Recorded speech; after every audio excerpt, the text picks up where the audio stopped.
So yeah, let's talk about the outcomes we got from it. I think they're pretty impressive. We were able to get to 85% prediction accuracy of churn, for example, with a 6-month lead time.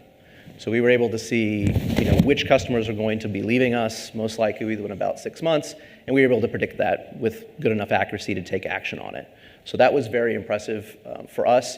We have been able to get ourselves kind of into the 75-80% range with the product data that we had, but what we couldn't do was get the lead time. We kind of knew they were leaving, but we knew they were leaving as they were heading out the door. And I think that's something I've seen myself have challenges with at a lot of different companies that I've worked with.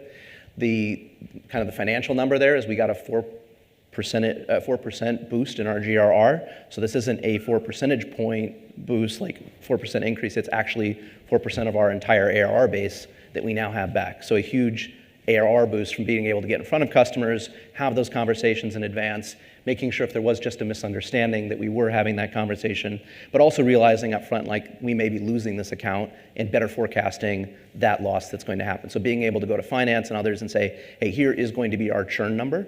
Here is going to be our GRR number well in advance so that we can plan for it and there's not a lot of surprises.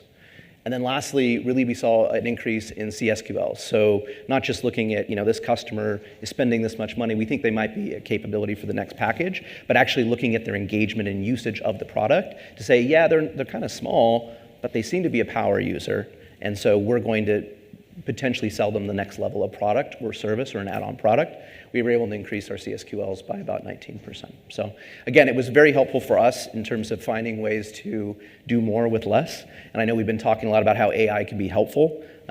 Listening to some of the other sessions about how it can write an email for us, have these interactions with customers. But I think the other area that's not spoken to as much is how we can actually use it to see the future a little bit, and also how we can drive towards outcomes that matter to the business.